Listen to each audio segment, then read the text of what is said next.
ছয় ধরনের ব্যক্তি আছে এমন যাদেরকে আল্লাহ তাআলা রমজান মাসের মতো একটা পবিত্র মাসেও ক্ষমা করেন না। নাউজুবিল্লাহ বলবেন না আপনারা সবাই?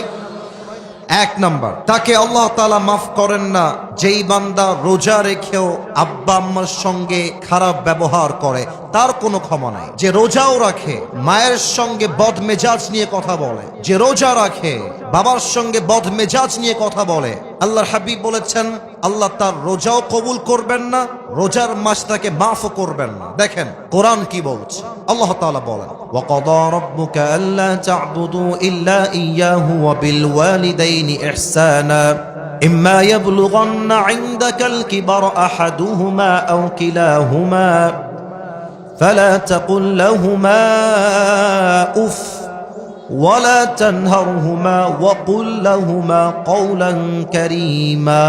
الله أكبر. Your Lord has decreed in this ayah, or you believed, you will worship no one except Him.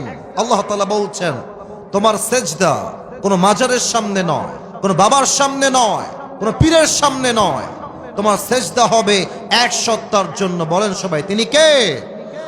First message in this ayah. Second message টা হচ্ছে ওয়াবিল ওয়ালিদাইনি ইহসানা, you have to be good to your parents. If one or both of them reached old age with you, do not repel them. আল্লাহ বলছে বান্দা আব্বা আম্মার সঙ্গে সদ্ব্যবহার করো। বাবা এবং মা উভয়ের মাঝে কেউ যদি বৃদ্ধ হয়ে যায় বা বৃদ্ধা হয়ে যায় বা উভয়ে যদি বৃদ্ধা হয়ে যায়, do not repel them. বেয়াদবি করো না, বিরক্ত হয়ে একটা উফ শব্দ উচ্চারণ করো না। ওয়াকুল লাহুমা কাওলান কারীমা, speak to them with a noble words. বিনয়ের ডানা বিছিয়ে নরম ভাষায় কথা বলো, বিনয়ের সাথে কথা বলো। Be humble to your parents, ভালো করে কথা বলো। তোমার রোজা এবং তোমার ইবাদত কবুল করবে একজন। আওয়াজ দিয়ে বলেন সবাই তিনি কে? না, এটা দিনাজপুরের সাউন্ড হয় নাই। আরে দিনাজপুরের সন্তান তো আওয়াজ দেয় কাপুরুষের মতো নয়, বীর পুরুষের মতো এর আওয়াজ দিয়ে কথা বলে। বলেন সবাই তিনি কে? অতএব অনেক যুবক আজকের মাহফিলে এসেছো, অনেক যুবক বাপ মাকে মাইনাস করে ফেলো জাস্ট একটা গার্লফ্রেন্ডের পাল্লায় পড়ে। গার্লফ্রেন্ড যাবে আসবে, মাথায় রাখবা গার্লফ্রেন্ড তোমার আপন নয়। তোমার বউ তোমার খুব বেশি একটা আপন মাঝে মাঝে নয়, বরং তোমার সবচেয়ে কাছের আপন মানুষও তোমার মা এবং তোমার বাবা। ঠিক কিনা বলো? বিপদে পড়লে বোঝা যায়, বিপদে পড়লে বোঝা যায় বাপ মায়ের মতো আপন দুনিয়াতে আর সেকেন্ড কেউ হতে পারে না। ঠিক কিনা বলে? অতএব আমি মনে করি আমার যেই মা আমাকে 10 মাস 10 দিন গর্ভে ধারণ করেছেন, আমাকে পালন করেছেন, এমন মায়ের সঙ্গে যেই সন্তান খারাপ ব্যবহার করবে সেই সন্তান কখনো সুসন্তান হতে পারে না, সে কুলাঙ্গার সন্তান হতে পারে। ঠিক কিনা বলে? যেই মায়া মায় গর্ভে ধরে মায়ার জালে বন্দি রেখে করেছে পালন, হে প্রভু তুমিও তারে তোমার আরশ ছায়া নিরে করিও লালন, মাকে করিও লালন। পড়েন সবাই আমিন।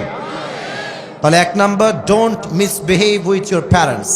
যারা যারা আব্বা আম্মার সঙ্গে খারাপ ব্যবহার করেছো, এদিকে তাকাও সবাই, এদিকে তাকাও, দাঁড়িয়ে থাকার এদিকে তাকাও। আজকে আব্বা আম্মার কাছে গিয়ে সবাই মাফ চেয়ে নেবেন, আমিও মাফ চেয়ে নেব যে মা অনেক অন্যায় হয়ে গেছে, ভুল বুঝে তোমাকে অন্যায় করে ফেলেছি, বাজে কথা বলে ফেলেছি, সামনে রমজান আসছে, মা ও আব্বা তুমি আমারে মাফ করে দাও। বলেন সবাই আমিন। এক নাম্বার, আব্বা আম্মার সাথে খারাপ ব্যবহার করা যাবে না। 2 নাম্বার, যে ব্যক্তির রোজা আল্লাহ তাআলা কবুল করেন না এবং তাকে আল্লাহ তাআলা মাফ করেন না, সে হচ্ছে মুদমিনু খামরিন, যে নেশাখোর, যে মদ খায়। আমি যদি স্টেজ থেকে এখন নেমে যাই, কয়েকজনের পকেটে আমি হাত দেই, অনেকের পকেট থেকে এখন একটা বিড়ির প্যাকেট বের হবে, এখনই বের হবে। আবার মাহফিল শেষ করে যাওয়ার সময় এই পাত দিয়ে যাবে, বিড়ি টানতে টানতে বাসায় যাবে। হাদিস শোনেন, ইদা শারিবাল খাম ফাজলিদুহু। আল্লাহর হাবিব বলেছেন যদি কেউ মদ পান করে flog him, তাকে ব্যাট দিয়ে আঘাত করো। If he becomes intoxicated again ফাজলিদুহু, flog him again. আল্লাহর হাবিব বলেছেন যদি আবার সে মদ পান করে আবার ব্যত্রাঘাত করো, যদি আবার করে আবার ব্যত্রাঘাত করো, যদি সে 4 বার এসে আবার মদ পান করে ফাদরিবু উনকাহু, behead him. আল্লাহর হাবিব বলেছেন যে 4 বার মদ পান করবে তাকে এক কোপ দিয়ে তার কল্লা আলাদা করে দাও। আল্লাহু আকবার। কি কড়া বিধান শাস্তির। অতএব রমজান মাসে আমরা তওবা করছি বিড়ি, সিগারেট, মদ এবং নেশাগ্রস্ত কোনো জিনিস আমরা মুখে নিব না। রাজি আছেন তো সবাই ইনশাআল্লাহ? একটু হাত তুলে বলেন সবাই ইনশাআল্লাহ। 3 নাম্বার রোগটা বলবো, এটা বড্ড মারাত্মক রোগ। এই রোগের জন্য আমাদের দেশটা ধ্বংস হচ্ছে। এই রোগটা হলো হিংসার রোগ। ভাই তার ভাইকে সহ্য করতে পারে না। আমি ভাইয়ের কথা কি বলবো, বাংলাদেশে এক হুজুর আর এক হুজুরকে সহ্য করতে পারে না, ঠিক কিনা বলে? সারাদিন গীবত, বদনাম, সোশ্যাল মিডিয়ায় ঢুকলেই এক হুজুর আর এক হুজুরকে দেখতে পারে না। আসুন আমরা জেনে নেই হাদিস কি বলছে। আল্লাহর হাবিব বলেছেন আল হাসাদ তাকুলুল হাসানাত কামা তাকুলুন নার আল হাতাব। হিংসা মানুষের আমলকে এমন ভাবে জ্বালিয়ে দেয়, পুড়িয়ে দেয়, যেমন ভাবে আগুন কাঠকে পুড়িয়ে দেয়। এবং আল্লাহর হাবিব বলেছেন রমজান মাসে আল্লাহ তাআলা সবাইকে মাফ করে দিবেন, 2 জনকে মাফ করবেন না। তার মাঝে একজন হচ্ছে মুসাহেন, যে তার হৃদয়ে তার ভাইয়ের জন্য বিদ্বেষ পোষণ করে। অতএব সবাই আমরা নিয়ত করছি আমাদের হৃদয় থেকে সমস্ত হিংসা আমরা রমজানের পূর্বেই মুছে ফেলবো। বলেন সবাই ইনশাআল্লাহ। আর আপনারা গ্রামের মানুষ, আমি আসিফ হুজুর গ্রামের সন্তান। আমরা গ্রামের সন্তান বলেই আমাদেরকে মাইনাস করে দেওয়া যাবে না। পুরো পৃথিবীতে যারাই ইতিহাস করেছে, যারা ইতিহাসের রচনা করেছে, তার 90% বেশি মানুষ গ্রাম থেকে উঠে গিয়ে ইতিহাস তৈরি করেছে। গ্রামে একটা সমস্যা আছে, একটু কিছু কথা হয়ে গেলে, একটু রাগারাগি হয়ে গেলে আর কথা বলে না, তাকায় না, সালাম কালাম দেয় না, আত্মীয়তার সম্পর্ক বিচ্ছিন্ন করে ফেলে। আল্লাহর হাবিব বলেছেন যে আত্মীয়তার সম্পর্ক বিচ্ছিন্ন করে তার কোন ইবাদত আল্লাহর কাছে কবুল হবে না। এর চাইতে মারাত্মক হাদিস শোনেন, এর চাইতে মারাত্মক হাদিস। লা ইয়াদখুলুল জান্নাতা কাতিউন, he who break the kinship relationship will not enter in the paradise. জাতীয়তার সম্পর্ক বিচ্ছিন্ন করে কোনো কারণ ছাড়া, তার জন্য আল্লাহর জান্নাত হারাম হয়ে যায়। নাউজুবিল্লাহ বলবেন না আপনারা সবাই?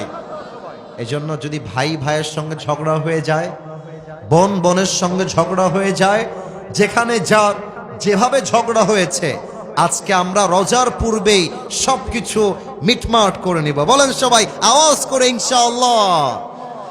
5 নাম্বারটা একটু দেখবেন আমার দিকে। এইটা আমার মুখে কি, এই যে আমার উপস্থাপক ভাই বলেছে, বাদবাকি আওয়াজ আমার কানে আহামরি আসে নাই। আরেকবার, আমার মুখে এইটা লম্বা লম্বা কি ভাই? মাশাআল্লাহ। আচ্ছা মিথ্যা বলবেন না, আমি জানি দিনাজপুরের মানুষ কথায় এক কাজেও এক। ভালোবাসলে আই লাভ ইউ, না বাসলে আই হেট ইউ, ঠিক কিনা বলেন?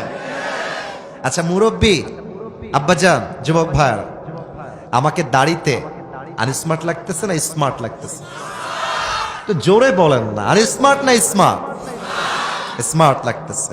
মনে রাখবেন, দাড়ি কাটাই হচ্ছে এমন একটা গুনাহ, এখানে ওলামা একরাম আছেন, বানিয়ে বলার নো চান্স, নো অপরচুনিটি, যে দাড়ি কাটে প্রত্যেক সেকেন্ডে সেকেন্ডে তার আমলনামায় 60টা করে কবিরা গুনাহ লেখা হয়। এবার আসেন হাদিসটাকে মিলাই দেই।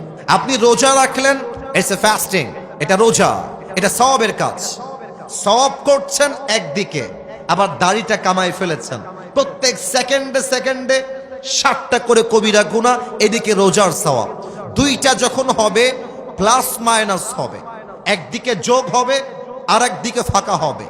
আপনার মাসের বেতন হচ্ছে 30,000 টাকা আর খরচ হচ্ছে 40,000 টাকা। মাস শেষে ব্যালেন্স অ্যাড হবে 30,000, খরচ হয়ে যাবে 40,000। দেখবেন প্লাস মাইনাস করলে ফলাফল হবে 0। আপনি রোজাও রাখবেন, আবার দাড়িও ক্লিন শেভ করবেন, আপনার ওই রোজার 2 পয়সা দাম আল্লাহর কাছে নাই, ঠিক কিনা বলেন? বলেন তো আমার নবীর মুখে লম্বা লম্বা চাপ দাড়ি ছিল কি ছিল না? আমার নবীর মতো সুন্দর অসাধারণ এই তল্লাটে সেকেন্ড কেউ আর কেউ কি হতে পারে?